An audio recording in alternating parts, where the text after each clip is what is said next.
Welcome to the podcast. We talk about all the things that are hidden in the shadows. This is Isaac. And on this bonus episode, I'm joined by Bruce Burnett from Tombstone Para Con. Bruce, how you doing? I'm doing fantastic. How are you doing today? Good. It's like I was saying, we were talking earlier. It's finally, good to talk to you. We've been trying to get this interview going for a while now.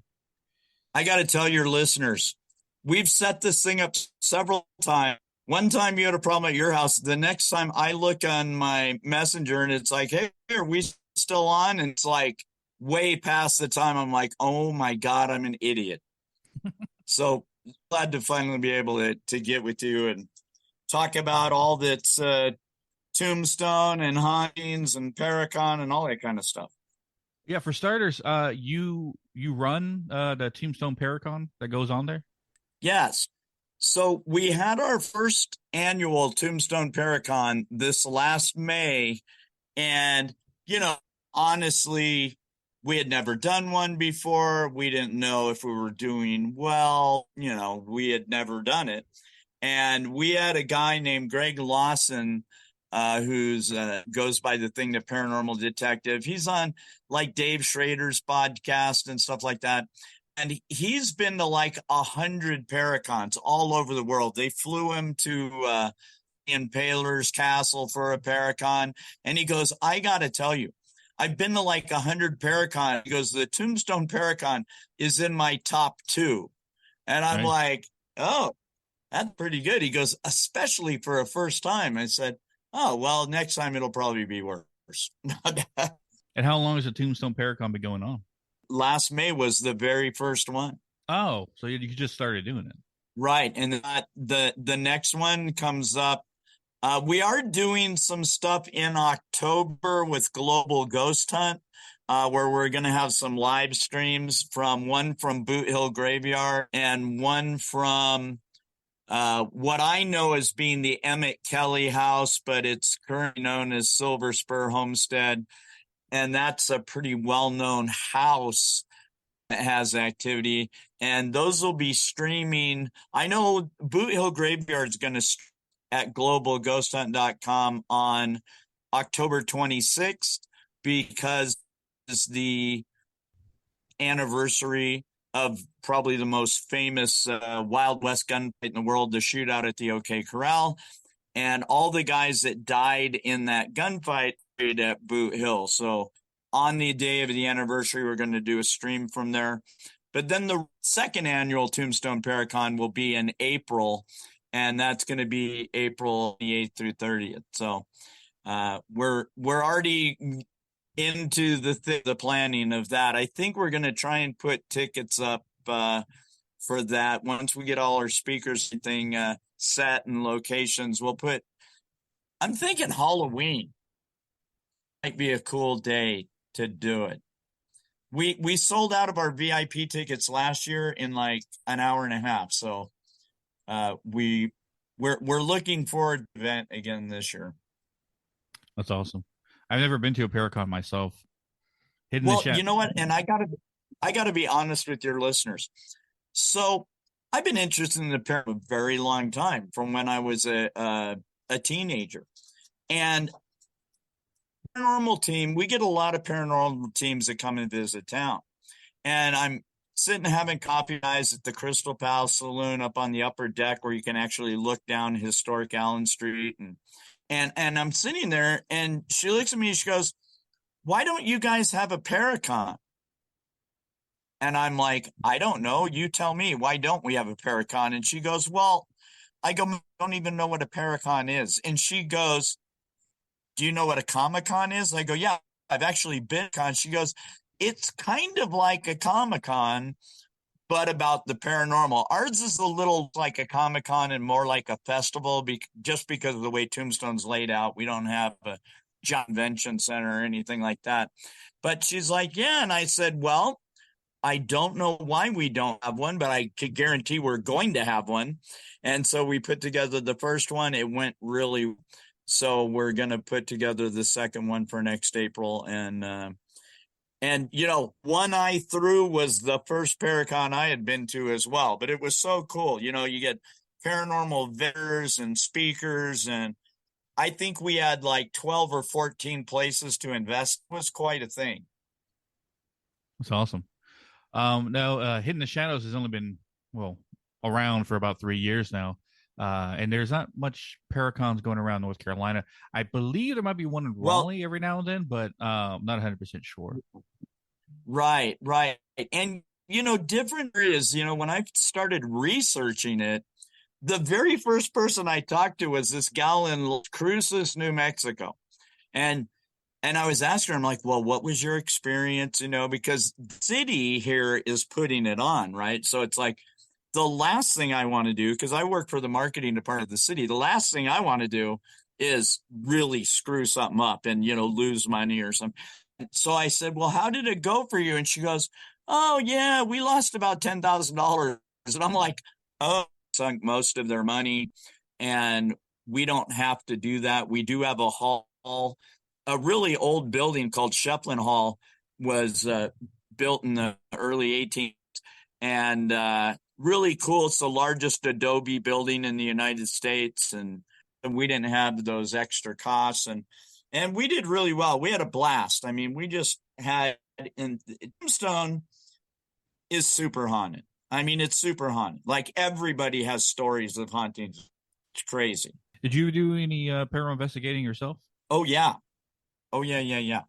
And so actually, we had brought in a number. When you have 14 locations for investigation, it requires you to bring in a bunch of paranormal teams, right? Because we have to have people that are not necessarily our employees per se, but people to help. Not normal investigators. So there's a lot of people at Paracons that want to go on a ghost hunt, but they've never done it before. So we need people that are pretty good with working with the public so they can take people on these hunts. And what we did is we allowed those teams, as a thank you to them, to go and investigate a couple places that people normally don't get to go, which was Boot Hill Graveyard at night and Shefflin Hall. And those are both owned by the city. But, you need permits to go to Shefflin Hall, and they just don't really do that very often.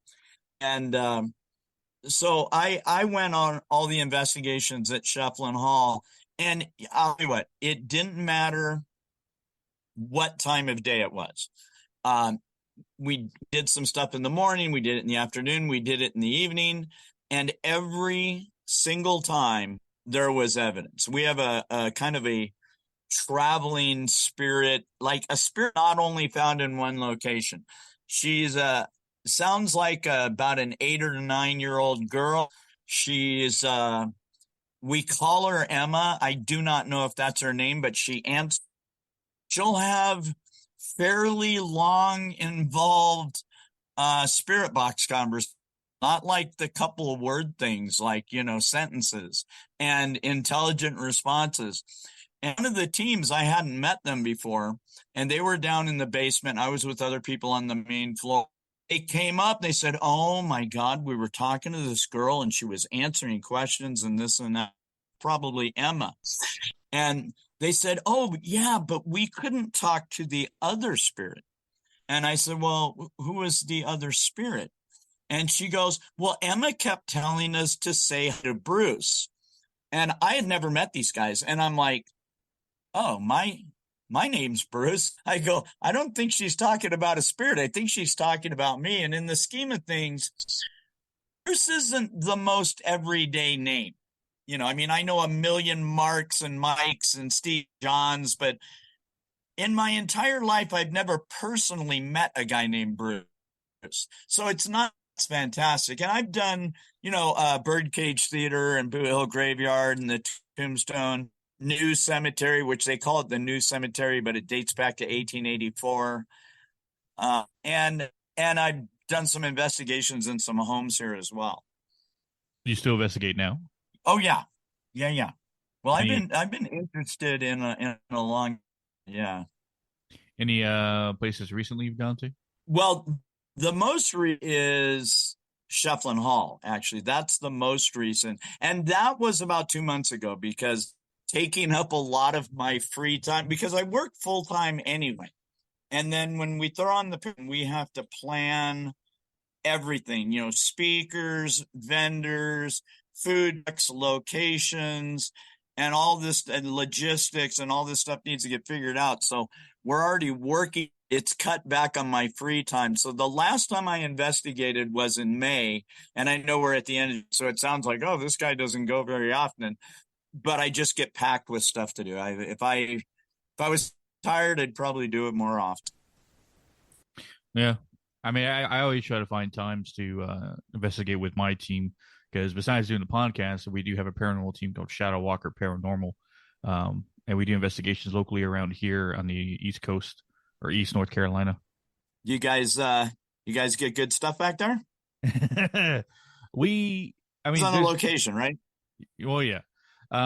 There's places we find that we didn't think would be terribly haunted, but end up finding out that it has a lot of dark stuff that it's attached to the land. Now, But see, that's an interesting thing about Tombstone. When you talk about like dark energy, we have like none. There's like no dark energy. Whenever you get something with spirit here, it always seems like they're more than happy to talk to you, right? It's like we never get like these weird dark vibes or anything like that. And a lot of people in Tombstone died fairly violent deaths, whether they were mining accidents, dynamite charges went off early and blew guys to bits, or whether they fell down a mine shaft, shot in a gunfight, or at one of the saloons. A lot of people had some horrific ends. But and because a lot of these guys, I think when they were alive, they were pretty dark. And now that they're passed, they don't seem to be anymore. So it's kind of weird that way. so no one's ever been like grabbed or pushed or knocked over or like attacked in any way. Well, there is the bird cage. Now, the bird cage, which I've never experienced anything in there at all, but the bird cage has had a lot of TV shows. They always rank it as one of the top 10 most haunted places, something like that. I don't I can tell you there's other places in town that have more activity than the birdcage, but the birdcage is a popular destination. And when, and I'm neither nor there with this show, I'm glad for the show because it really brought a lot of people into the paranormal. But Ghost Adventures, when they were taken to a birdcage, the one gal that was leading them around, they were on a staircase, and she pretty obviously got pushed. But the problem was she's falling down the stairs right past all the guys, and none of them even tried to catch her. Like, she goes, oh my God. She goes, I'm falling downstairs, and none of these guys reached out there to even stop me. And I'm like, oh, yeah. But she said that she felt like she got pushed. But she said at other times she's had her hair pulled, she's felt hands on, that kind of thing, but she's never been pushed before except that one time. Interesting. Yeah, because I remember watching that episode of Ghost Adventures when they were in Tombstone. They did the OK Corral and did the Birdcage Theater. Yeah. Yeah. When Never. we do the Para Con this last year, we did the silver mine, the good. There was a lot of miners that died down in the mines. We did the silver mine. We did the OK Corral. We did a ghost bar crawl that did like Doc Holliday Saloon, Wyatt Earp's Oriental, the New Cemetery. We did Boot Hill Graveyard. We did Undertaker Espresso. Did the Tombstone Hotel and Arcade. We did the haunted 6th Street house. And we're going to try and, switch around some of tours this year so that we give some more exposure to some other areas that are haunted. But I think I think they're trying to arrange for like maybe different live stream investigations from Tombstone during Para Con that'll go on that global ghost hunt .com page. So that'll be pretty cool as well. And, we'll get popular people here to speak and things like that. It should be good. Something I would want to see, yeah, because I've always been a fan of the West because of the movie Tombstone, but also because of other westerns and stuff like that. And um, I know in a past life of mine, I was in the West as a bounty hunter, but that was like late 1800s. Um, I think I was even Tombstone. I think it was maybe Colorado or something. I don't know. The past life regression is, she said it was somewhere that reminded her of Arizona, so that's why I was thinking about that Oh, era of really? time. Yeah, that's what I always find is interesting. But I always liked the cowboy and the western thing and the outlaw and the bounty hunter and all that stuff. So Tombstone was always a place I would love to go to. Oh my God. Do you play the game Red Dead Redemption? Yes, both of them. Yeah, we're having it right now. I'm looking down. I live up on the hill of Tombstone, so I can literally see the Birdcage Theater from my house. And all the parking lot is full. We have Tombstone going on right now where most all of the voice actors from the game are here, and they're giving away a bunch of PlayStation 5s and that are customized for Red Dead Redemption. And so it's a pretty big event, actually. You sound like someone that if you've got kind of that whole wild west past life regression thing, that you would fit right in with that game and this event. Yes. And now that you said that to me, I wish I was there. Yeah. uh, oh. In your investigations you've done, have you experienced, or even I guess giving tours and stuff, experienced something that you saw that like shattered reality for you? Like you were like, this is the defining moment in your I belief of think the other side. well, the very, very first time I ever had any kind of thing, I was born in Arizona. I grew up in Southern California. I stayed there till I kind of couldn't take it anymore. The 70s in Southern California were fantastic.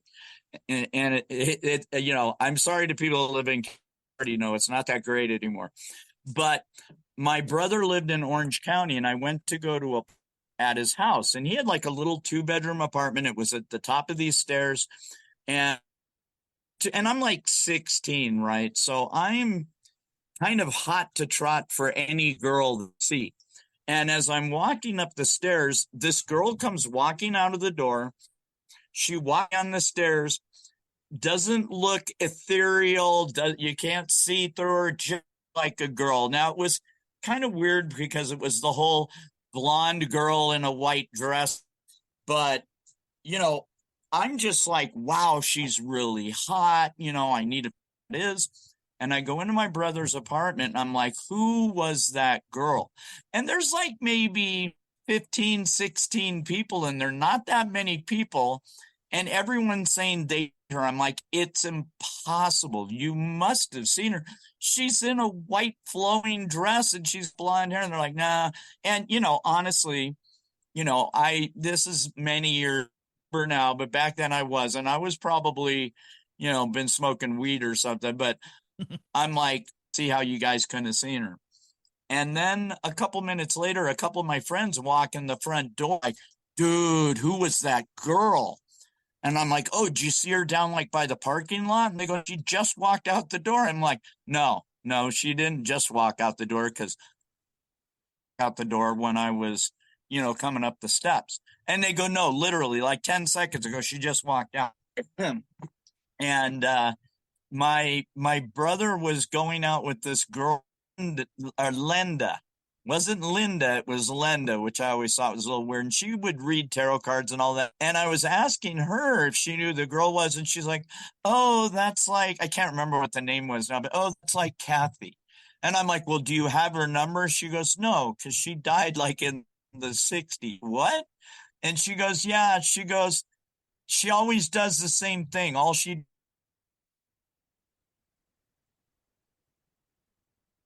kicked it off for me. And then I think the things that have really my mind about Tombstone specifically is this spirit M, because people will be conversing with some other on a spirit box or something like that. And Emma has, I mean, she's precocious. I mean,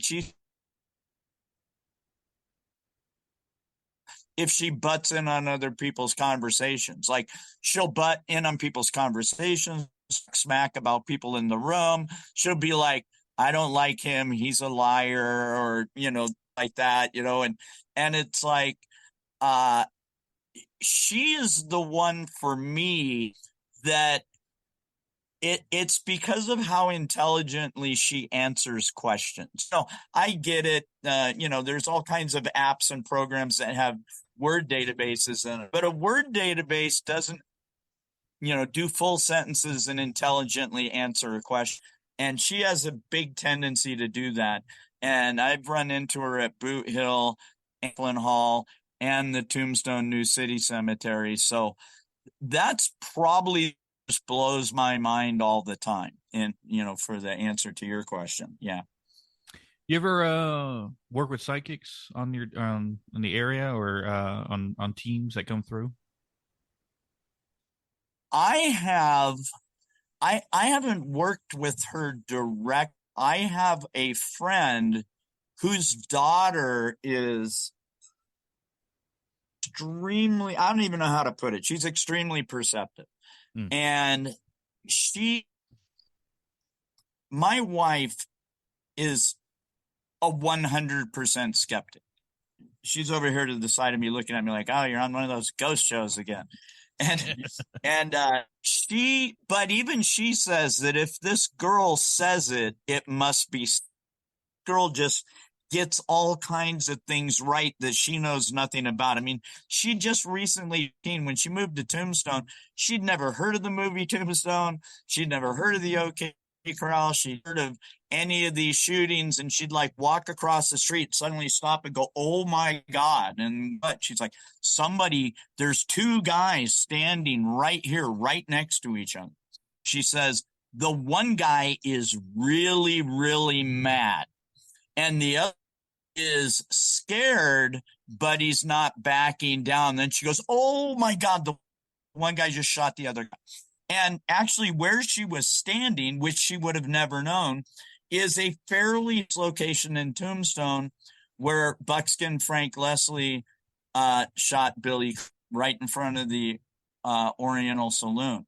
And so it's things like I would love to get her to go out on things. The problem is, and the reason why she's super believable too, is she doesn't really like the ability. It's not her thing. She's like, it kind of bugs her. And so, I'm kind of fun with some psychics and mediums, and anyone that's a psychic or a medium, don't take offense to this, but I'd say there's probably 20 or 30% of people that have some kind of ability, whether it's ESP or you can see spirits or, whatever it is. But, the problem in the paranormal field, there's 60 or 70% of the people that are out to make some money with it, and that's, they might make claims have. So I'm all about people that actually have ability. I'm just not there with as many people that say they have ability as, they're probably. I always rely on my wife because she is a very powerful psychic medium. She's like almost like the jack of all trades. My co-host on the show, she's like a jack of all trades when it comes to psychic abilities. It seems to be nothing she can't do. But she's the ultimate lie detector when we come across other psychics or people who might think they have abilities. She can sense it about them and know a yes or yay or nay on it and stuff like that. But that's one thing special about my team is that everyone on the team has abilities to help within an investigation and stuff like that. So we're very unique in that sense. Yeah, and I haven't been able to convince this girl to go. Been with other teams, like we have a team in town here, Flats Paranormal, which most people would look at and go, what a weird name for a Goose Flats. But actually, for some reason, which I do not know the background of, was called Goose Flats at one time before it actually became.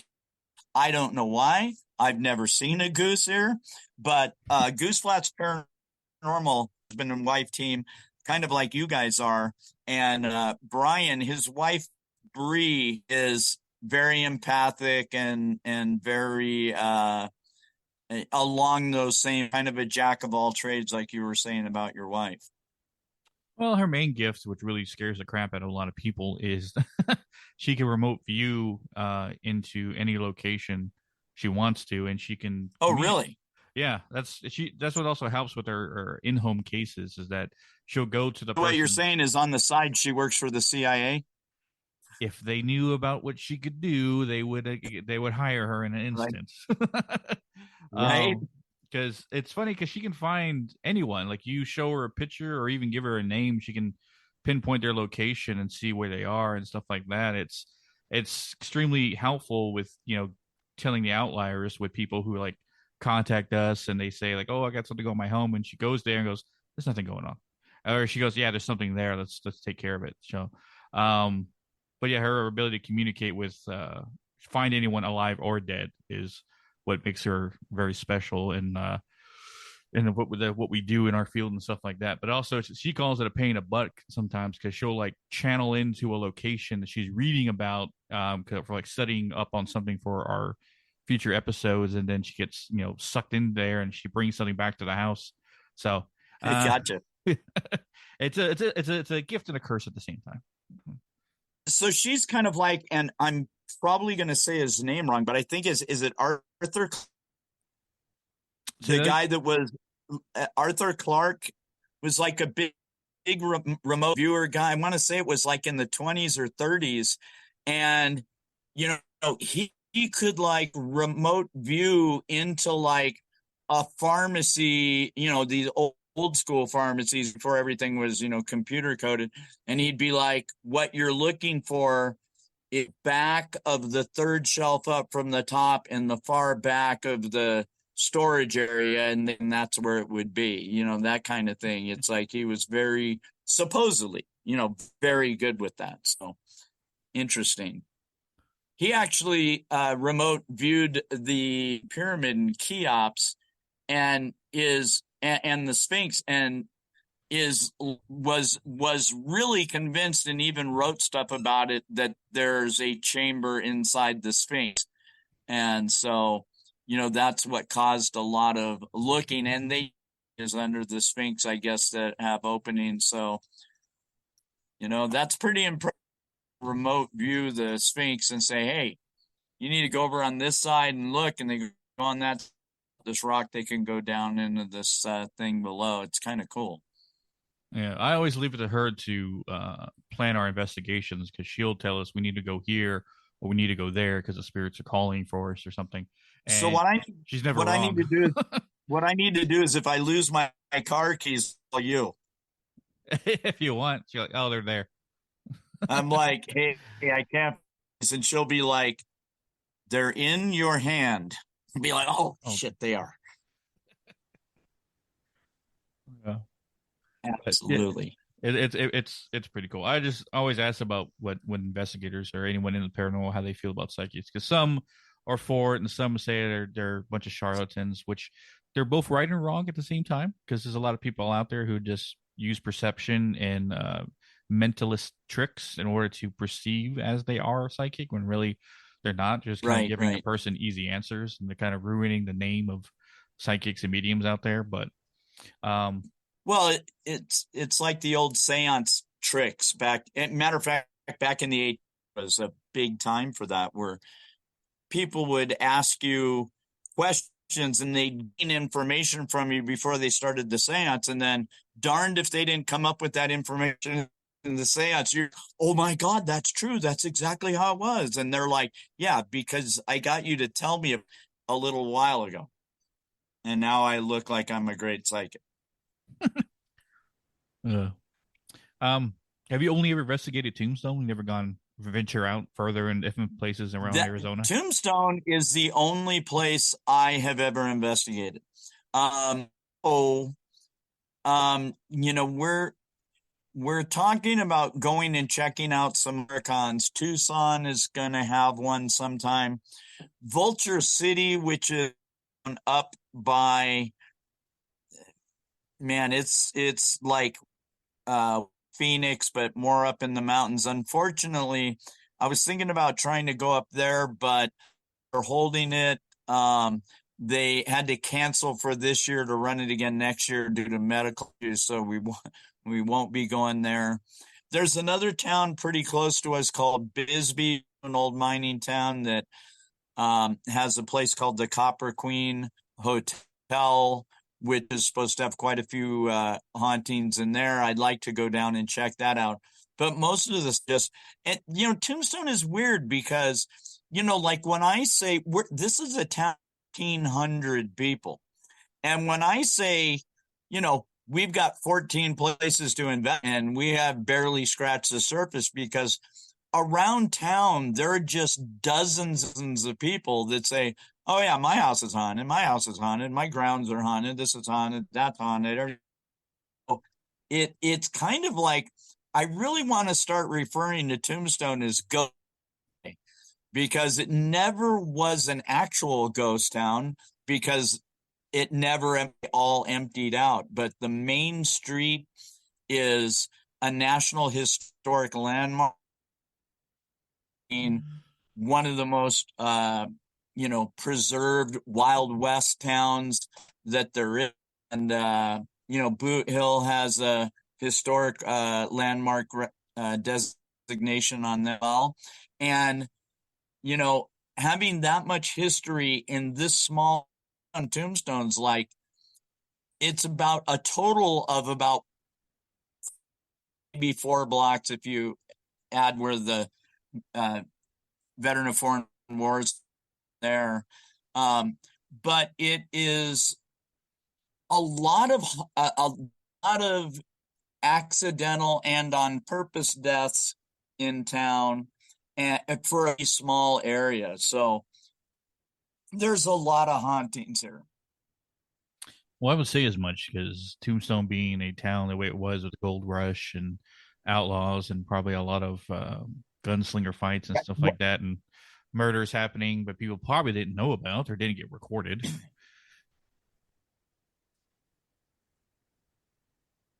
Well, disputes and all that. Yeah, I would I just have like. all of a sudden I don't hear you at all. Can you hear me? Now I do. Okay. Okay. Like, oh, Tombstone, interestingly enough, not a gold mining. I mean, they did find small amounts of gold, but this was all silver, big silver thing. Well, I always thought because it's near California in the area that majority of the gold rush was going on around that entire area, and Tombstone kind of popped up Well, like a pit stop yeah, town almost. right. Well, the gold rush was actually on Highway 99, which is more like a San Francisco. I'm not saying there wasn't any gold mines in any other places because even out in Arizona, there are mines that spot the countryside all over the place. In fact, you got to be kind of careful if you're doing four buying or motorcycle riding. I actually live on top of the hill looking down on the city of Tombstone, and there are open mines all over the place. I mean, you don't want to fall in. We have one right off of my street that goes straight down like 800 feet, and you don't want to accidentally fall in that. I think it would be a danger hazard, like tripping. Ah! Yeah, you'll be the next haunting then. Yeah. I always decided that if I ever for some reason become a ghost, I'm gonna do weird haunting. I'm gonna I'll write in blood on a mirror or something, but it'll be positive message like "Have a great day." This ghost is polite to me. Yeah, That'd I be don't hilarious. hear you again. Oh, sorry. That'd be hilarious to see that and someone go, "Oh, this ghost was polite to me."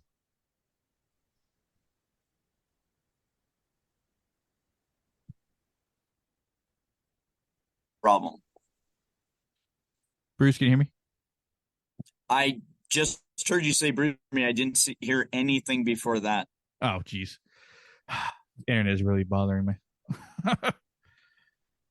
Yeah, we're actually pretty fortunate where we are, as we have a Wi-Fi tower that's like 150, so we probably have the best internet connection in the area.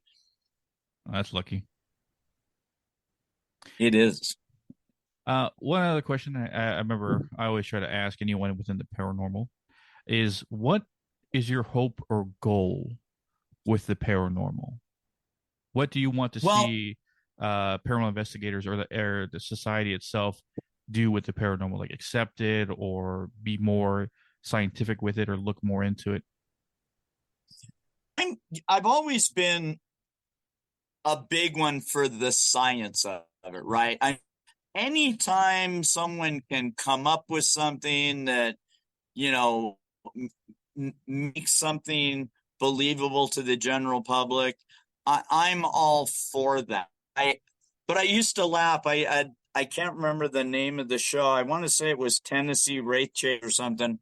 And at the end of every show or during the show, they'd go to Home Depot and they'd a ghost catching trap, and I'm like, okay, I mean, it was interesting. Like, all right, well, see if you can catch a ghost.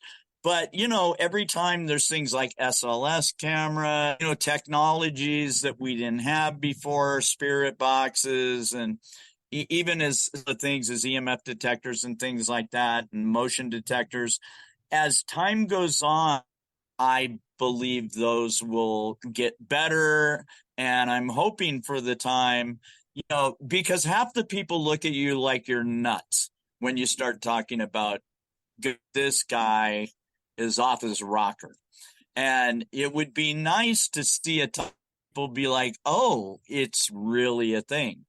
It's kind of like the whole UFO thing.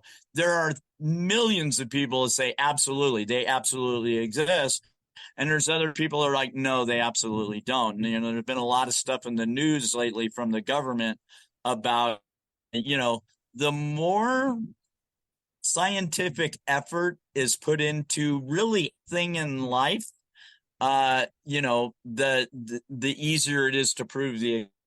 I'm all for that. For personally, I'd like to see Tombstone it's just such a haunted location, but it's mostly West history.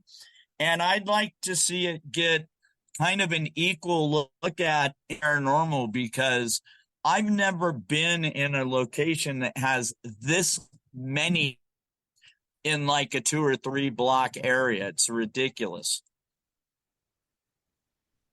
Yeah.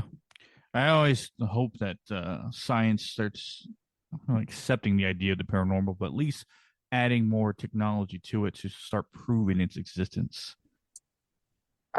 I hope you're not going to hear this. I actually have a mining tour bus driving by like I said, we live in the mining district. So we have, these guys do ghost tours sometimes, not where they go on investigations, but they'll take people past all these different locations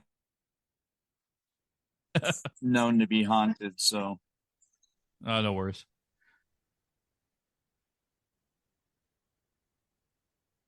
Can you hear me all right, Bruce? I didn't hear. Testing 1 2 testing. I hear that. Okay, just making sure. I can always have my wife edit everything out that doesn't make any sense. Yeah, it's a little. But like I said earlier, you know what? If something doesn't happen in a podcast, you know what it is? It's spirit. That's what one of the old psychics on my team, Mike, he would those say is like they don't want anybody to hear anything. They're trying to stop you. Right. We get a lot of people that will, especially like with Emma, they'll say, do you, we'd like to talk to you if you'd like to talk. And Emma will be like, I like to talk. And it's kind of answer like intelligent responses where you're like, oh, wow, that's really intense, because you're using a technical app and suddenly it's answering you with giving you the answer to something you just talked about. It's very interesting. The only other I get a time, kick out of that. the only time I remember communicating with children spirits, which is always iffy because you don't know if it's a demon portraying itself as a child. Um, And I've heard that a lot, um, but I don't think that's the case. But in Tombstone in the 1880s, at Boot Hill, there are there that died of things like yellow fever and diphtheria and things that no kids die of today. But there was two kids called the Brady trying to save the other one from drowning. They both drowned in the San Pedro River, and there's there's kids as there's a lot of kids that are under 1 year old. I don't really expect to have any conversations with, but there's quite a few buried in Tombstone. It was a rough time to be a child. I would say so. Um, but my one encounter with a child spirit was a girl who apparently died at a location by being kicked in the head with a horse. She died like the age of like 12, I believe. Um, and she was always very friendly to anybody who came to the location. I think it was an Octagon House uh, in uh, in Hubert, North Carolina. Um, the woods outside is where we find her and stuff like that. And she's very friendly. You're gonna always hear her over the spirit box. So yeah, kind of like your Emma. That's cool. See, I love Yeah. stuff like that. Well, and in Tombstone, believe it or not, there are, I mean, it's buried at Boot Hill that died because they fell off a wagon and the wagon ran over their head, or they were thrown from a horse and hit their head on a rock, or, we've got guys that in wood, there was a lot of camps, and it's weird because we're in the desert, but we're also at 5,000 feet. The mountains around here that don't look like they're that tall are actually all like, 8,000 to 9,000 feet, because they're only like 4,000 feet tall, but feet. So there is areas that actually have a lot of pine trees and things that are from Tombstone. And so there were guys, killed in lumber accidents. There was a number of people that were killed by Apache here, and from horses and drowned in the river, and killed by mining blast. So yeah, a The crazy stuff, million ways to die in the West going on right there. dude. It's and actually one of probably the most popularly seen spirits is not even in anything that's on Allen Street, which people think it's Virgil Earp. Now, Virgil Earp died in Tombstone, but they did do an assassination attempt on him out at the OK Corral, and they maimed him for life. He was unable to use his arm for the rest of his life. And people see him walk from the Orient, what used to be the Oriental Saloon, now it's Wyatt Earp's Oriental Saloon and Theater, and to the Crystal Palace. And both of those buildings were there in the 1880s. And lots of people, they'll say, "Oh, I see a guy in pier dress," which is not unusual in Tombstone. A lot of people walk around town like they're in the 1880s. They'll be like, "Oh, yeah, I saw this guy's in 1880s dress, and he walked across the street." You can't communicate with them. It's kind of a residual spirit. And I haven't really seen him yet, but I have personally talked to dozens of people. Was a cop, and and cops are trained to be observant. He goes, "I saw this guy. It was kind of late at night. No reason he should have been there. The Oriental closed at 12, and this was about 2 a.m. And I just wanted to see who this guy was." And he goes, "He just looked like a guy." And he goes, "And I got to the corner about 3 seconds after this guy would have got to the corner." He goes, "I looked to the side. There was nobody. There was nowhere for anyone to hide." And he's like, I'm like, "Was it a ghost?" He goes, "I'm not going to say it was a ghost." He goes, "But I'll tell you what, I could not explain what it was. I could not explain it disappeared." That's We interesting. also have a woman. We also have a woman in white that is often on Allen Street, which is not associated with any particular or anything. People just see her walking down the street. And I had someone send her in front of the OK Corral, which is, it's very ethereal and very apparition like, but I was an artist for a long time. You can do a lot with Photoshop, but at the same time, if it's an actual image that someone took, it's pretty effing impressive. I would say so. Yeah, it's pretty cool. Very Hey, cool. I was wondering. I always ask this, especially people that I guess I first meet through the paranormal world. How did you hear about Hidden in the Shadows? Facebook. Ah, On Facebook. What I did is because of course we have Tombstone Wild West Para Con page on Facebook, and so I try and follow, like and follow different casts, different teams. I follow God, I don't even know. I probably follow like 40 or 50 paranormal teams. And I have a soft spot in my heart podcast. We were talking before the show. We had nothing to do with the paranormal, but I did a podcast on being in recovery. I've been sober for 33 years. And so I have a soft spot in my heart for podcasts. And then when it's a podcast about the paranormal, all the better.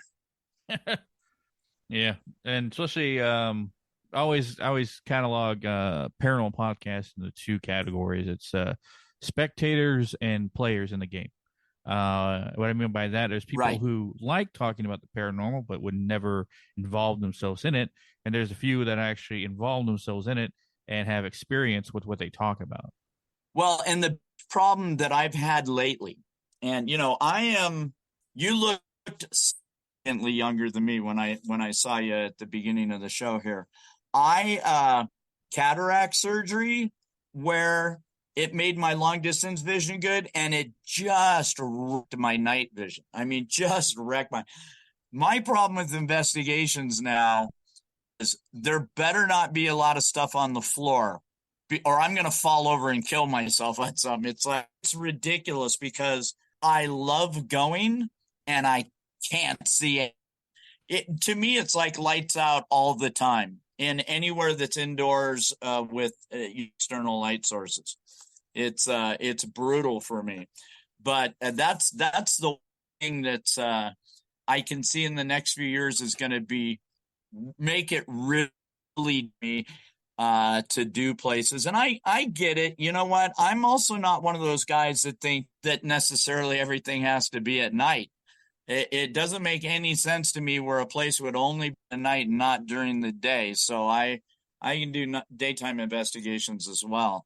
The theory with nighttime investigations, well, I've heard in many other ways, but I kind of agree with the idea that the ether or wherever the spirits lie is dark. There's no sunlight, or it's all darkness. So at nighttime it makes it easier for the spirits to cross over the veil because they don't know if it's their place or the earthly realm. Kind of it makes splitting between the two easier. Yeah, that makes total sense. Yeah, which I find that. Granted, I've seen a lot of, I've heard and experienced a lot of stuff during the day, so I guess it all depends on the location. Right. I know some guys in the area that have been called to go to ranches where, they've been there and they're walking around film and like a barn door with no wind, right? There's no wind at all. You can see there's like a mesquite tree. There's no breeze through the branches, and a door that's probably a good 40, 50 pounds worth of lumber just closes right in front of them. They're like, oh, weird. And they're all like, it's absolutely still. There is no wind. There is nothing to make that move at all, and that middle of the day kind of thing. Now, I'm not going to ask what's the worst paranormal team you work with, but I'll probably ask what's the your favorite paranormal team that you worked with so far. Oh, man. Okay. So I don't know exactly what's going on with these guys right now because there was a people that were involved with him. It was a team called Unearthing the Supernatural American team, which I don't know exactly what happened with the Paracon last year. They were great. They came and did a protection ceremony in the middle of historic Allen Street for the spirits, for the town, for the people attending the Paracon. They just knocked it out of the park. They're so cool in the way they do things. They have ceremonies before they do investigations, to let the spirits know they're not there to harm them. They do it with these actually fairly ancient Navajo methods. And unfortunately, I think the one guy's name is Hero, which is what a great, this guy's name is Hero. And he and his brother, I don't know what happened, but something, I think the team is going to continue on, but not exactly the same as it was before. It's because it was the main things, and then they had, camera guys and other guys with them. But they were just flat out my favorite paranormal team. Yeah, and even, when I, years ago when Ghost Adventures first came out, I'm like, oh yeah, Ghost Adventures, and so much there with that now. There's guys on Ghost Adventures I like. Aaron reminds me of me. Hey, go down in the basement. Why do I have basement by myself? Zach, why don't you go down there? That would be me. I'm like, you want to send me self to the basement. Why don't we all go to the basement? And you know what? There was another team that was a TV team that I really liked. I thought those guys were fantastic. Can you say that one more time? You kind of went out for a second. Ghost Bros. Ghost Bros. Yeah, it was these 3 black guys in Atlanta, and like they'd meet at this barber shop and they'd set up these investigations. And the one guy would always say, look, let me tell you something. He goes, honestly, if something really dramatic happens in a room, he goes, the very first thing I'm going to do, is it going to be get evidence? No, it's going to be run. He goes, I'll go back in there and try and get evidence. He goes, but let me tell you, if something the first thing I'm going to do is run.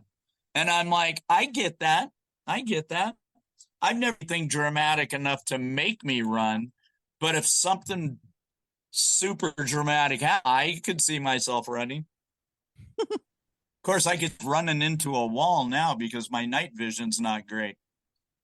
Have you ever witnessed something that a psychic or a medium or someone any paranormal team did that really blew your mind? Like, holy crap, how'd you do that? Well, I'll tell you, one used to be a place in town where Undertaker Espresso is now, and there was a gal, she used to have a thing there called Sisters Paranormal, and she and her would do all kinds of ghost hunts. They used to run ghost hunts at the Birdcage and all these different things. I went in there one day and with my totally skeptic wife, and the gal, and gosh, I can't remember her name, but she was one of the gals from, and she looks at my wife and she goes, wow.